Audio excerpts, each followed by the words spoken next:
예, 금요일 묵상의 시간입니다. 성경을 화석화하지 말고 살아있게 하라. 성경을 화석화하지 말고 살아있게 하라. 이런 제목으로 또 이번 주간 마지막 묵상 나누겠습니다. 자, 우리가 로마서 9장에서 11장까지는 율법을 통해 하나님께서 이스라엘 민족에게 열방의 제사장 역할을 맡겼었지만 이제 예수 그리스도가 오심으로 이 약속했던 메시아의 그 예언이 성취됐고, 그래서 이제 그 이스라엘 민족이 어떤 존재의 사명을 가지고 살아가야 하는지에 대해서 바울이 말해주는 내용을 담고 있다 그랬습니다. 그래서 우리는 이것을 통해서 예수를 믿는 우리의 정체성도 바르게 알 수 있다고 했죠. 그래서 하나님이 열방의 하나님을 알게 하고자 택했던 유대인, 다시 말해 모델과 같았던 유대인들이 어떻게 선택을 받았고 또한 어떤 역사를 걸으며 결국 그 결과가 어떻게 되는지를 말해줍니다.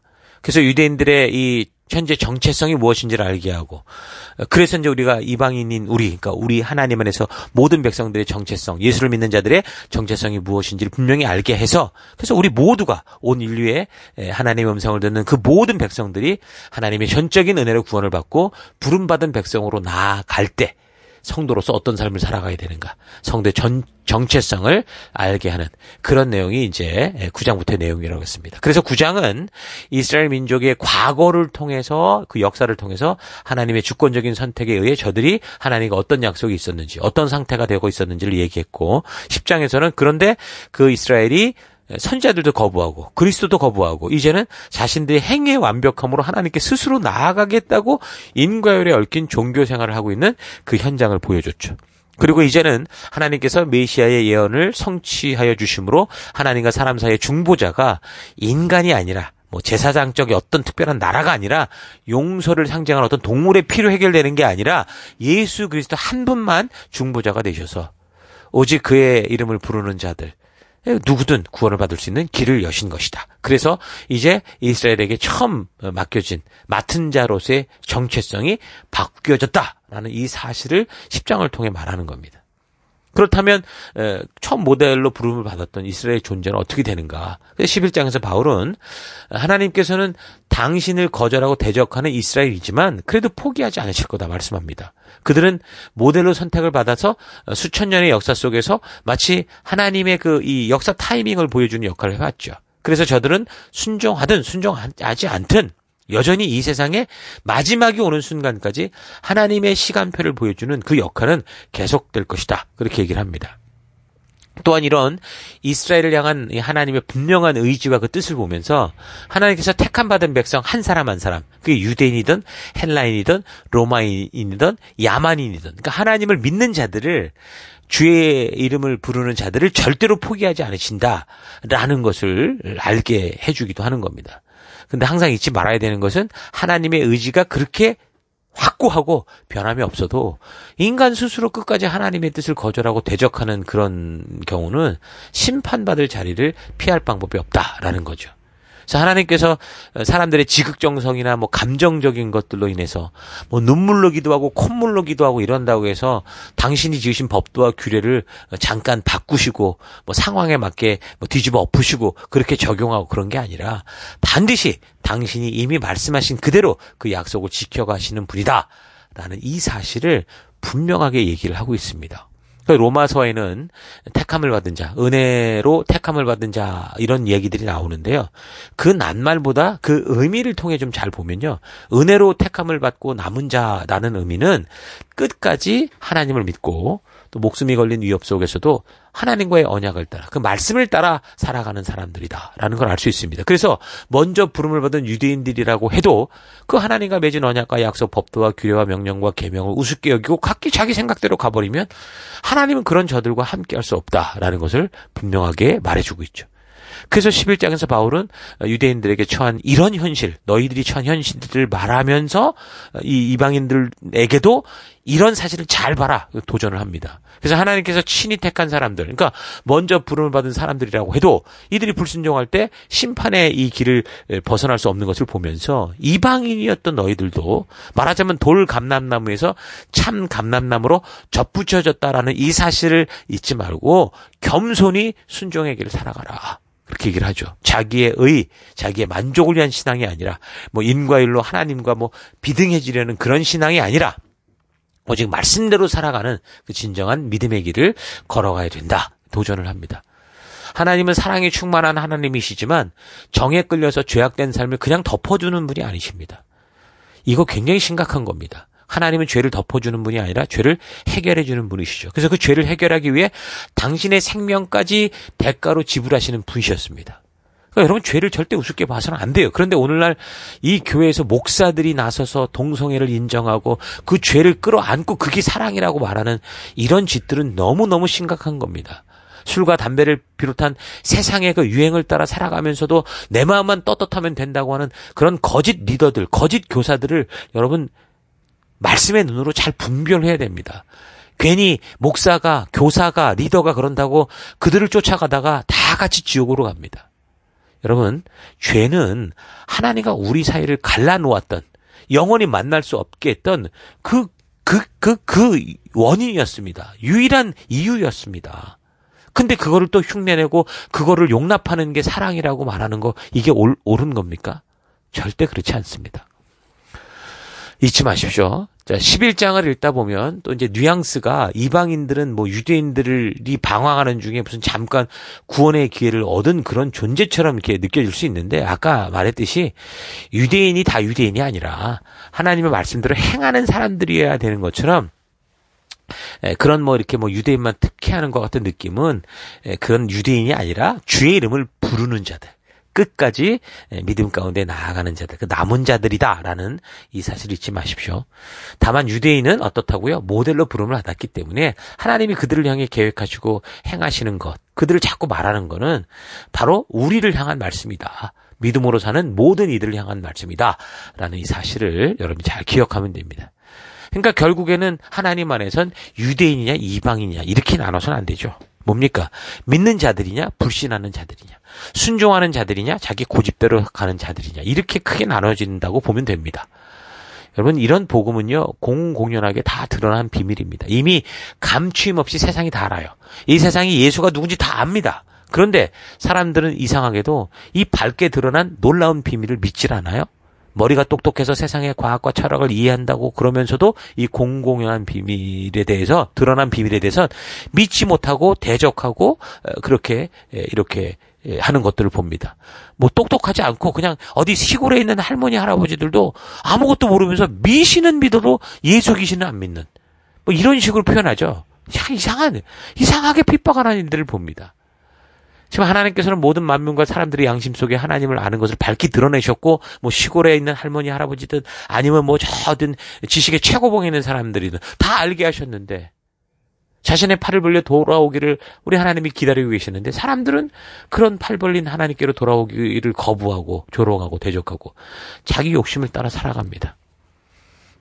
그러니까 하나님이 부르신 이 진리는 저 하늘에서 뭐 저 바다 깊은 곳에서 이렇게 끌어오는 게 아니라 하나님의 솔직한 심정이 담긴 편지로, 사람들의 이야기로, 누구라도 듣기만 하면, 읽기만 하면 깨닫게 하신 그런 진리인데 그걸 믿지 않고 있는 거죠.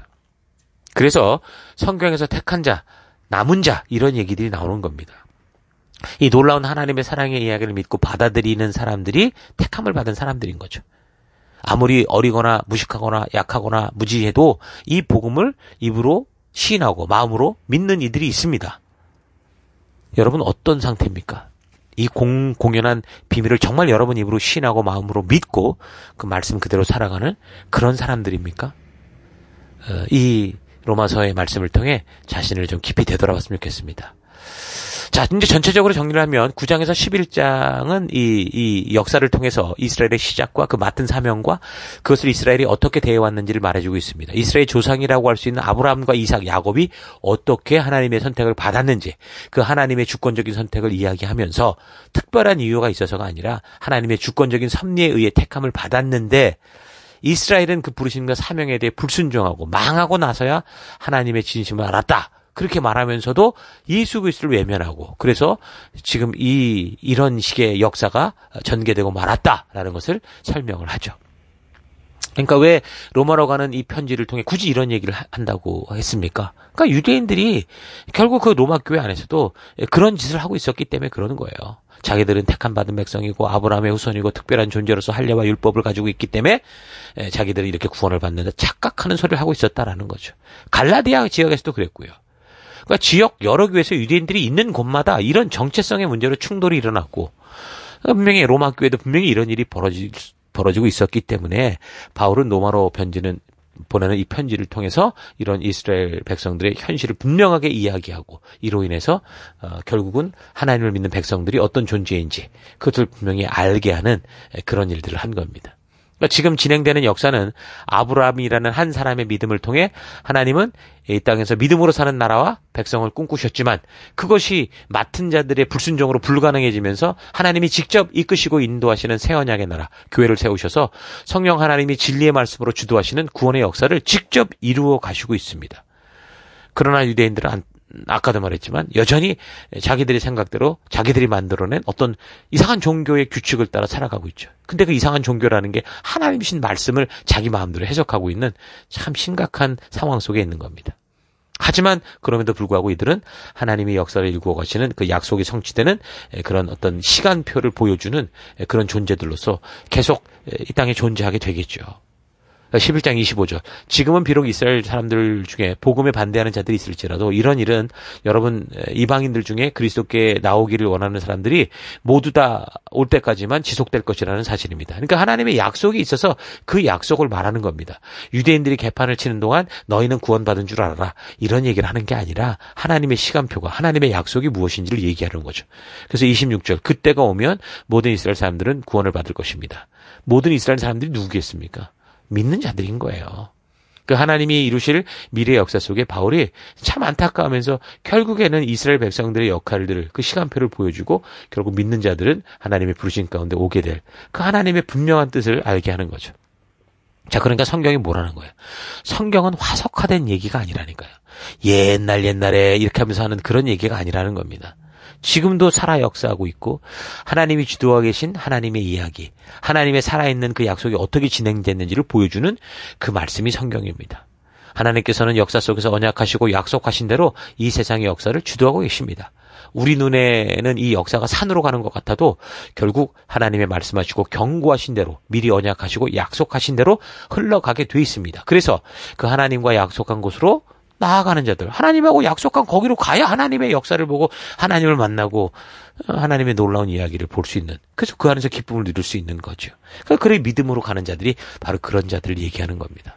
성경은 그런 살아있는 약속을 보여줘요. 히브리서 4장 12절. 하나님의 말씀은 살아있고 힘이 있으며 어떤 양날의 칼보다도 날카로워서 사람의 속을 꿰뚫어 혼과 영을 갈라내고 관절과 골수를 갈라놓기까지 하며 마음에 품은 생각과 의향을 가려냅니다. 하나님 앞에서는 아무것도 숨길 수 없고 모든 것이 그의 앞에서 벌거숭이로 드러나 있습니다. 우리는 그의 앞에 모든 것을 드러내 놓아야 합니다. 그러니까 살아있는 하나님의 말씀을 믿는 것이 성도고, 바로 나와 여러분들이 바로 이 말씀의 생동감을 일으키는 자들이고 살아있는 말씀을 따라가는 자들이다라는 게 잊지 마시고, 하나님의 말씀 속에 있는 하나님의 의도를 우리가 바르게 알고 따라가는 우리가 되십시다. 자, 그래서 바울은 이스라엘 백성들로 하여금 그런 하나님의 뜻을 이루어가는 존재로서의 사명을 잊지 않기를 바라는 그런 마음으로, 또 주 안에 들어온 모든 백성들이 하나님이 주신 그 바른 정체성을 가지고 살아가고자 하는 그런 마음으로 1장부터 시작했던 율법과 믿음에 관한 어떻게 보면 교리적인 그런 부분들을 이렇게 얘기하며 마무리를 하고 있는 겁니다. 자, 오늘 하루 나는 예수를 믿음으로 말미암아 이 변화된 나의 정체성을 바르게 알고 그렇게 살아가고 있는지 좀 차분히 되돌아보십시다. 예수를 믿노라 하면서도 세상의 삶과 별 다를 바 없는 하루하루를 살아가고 있다면 그것은 지금 자신의 정체성이 믿음으로 말미암아 말씀대로 변화되지 않고 아직도 옛사람의 가치를 따라 살고 있기 때문입니다. 말씀대로 하나님께서 당신의 백성이 어떤 존재인지를 말씀해 주신 대로 우리의 가치를 확실하게 변화시켜야 됩니다. 그 변화는 우리의 힘과 능력과 노력으로 되는 것이 아니라 오직 주의 말씀을 따라 성령의 능력으로만 가능한 것이다 라는 사실 잊지 마십시오. 성령께서 강권적으로 일하시기 위해서는 우리가 무엇보다 먼저 하나님의 말씀을 가까이 하고 읽어야 되고 그 말씀을 주야로 묵상하며 그 안에서 하나님의 진심을 찾고 만나고자 하는 자신이 가진 자유의지를 가지고 선택하며 나아가는 그 마음의 태도와 행동이 있어야 되는 겁니다. 유대인들이 초기 기독교 사회 안에서 혼란을 겪은 것은 자신들의 정체성에 대한 혼란이었습니다. 성경을 믿는다고 했지만 성경의 말씀 안에서 예언하고 그 예언하는 것이 성취되어지는 것을 보지 못하고 그 화석화된 성경인 것처럼 그렇게 믿은 거죠. 성경은요, 살아있고 운동력이 있습니다. 과거 2000년 전의 서적이 아니라 옛날 이야기가 아니라 지금도 그 말씀대로 살아 움직이는 하나님의 살아계심입니다. 그래서 우리의 믿음도 성경을 믿는다고 하면서 지나간 과거에 대한 화석화된 믿음이 아니라 지금도 살아 역사하시는 하나님의 살아계심과 동행하는 믿음이 되어야 됩니다. 살아있는 하나님의 말씀을 화석화된 성경으로 만들지 말고 오늘 내가 살아가는 각자 삶의 현장 속에서 살아있는 하나님의 말씀의 가치를 따라 살아가며 주와 동행하는 여러분 될 수 있기를 주의 이름으로 축원합니다. 오늘 하루도 힘내십시오. 잠시 기도하겠습니다. 하나님께서 나를 부르신 부름은 진정한 살아있는 인격적 부름인데 나는 그저 내 마음에서 종교를 받아들이는 것처럼 생각하여 나의 삶에 있어서 말씀대로의 변화, 말씀의 가치를 따라가는 삶이 없이 종교 생활을 하며 살아온 것을 회개합니다. 하나님의 강한 역사하심을 기대한다고 하면서도 하나님께서 그 강한 역사를 이루실 수 있도록 믿음으로 나아가는 순종 없이 그저 말로만, 기도로만 모든 것을 대체하려 했던 것을 회개합니다. 거대한 골리앗을 보며 소리만 지르는 내가 아니라 다윗처럼 그를 향해 만군의 여호와 이름으로 달려나가 무너뜨리고 모든 백성들이 나아갈 길을 보여주는 믿음의 삶 살아가기를 결단합니다. 하나님의 살아있는 이 말씀을 묵혀두는 자, 화석화시키는 자가 아니라 이 살아있는 말씀이 살아 생동감 있게 하나님 나를 통해 역사할 수 있도록 순종으로 나아가는 그런 내가 되기 원하고 그런 하루가 되길 원하고 그런 삶이 되기를 간절히 바라옵고 예수님 이름으로 기도했습니다. 아멘.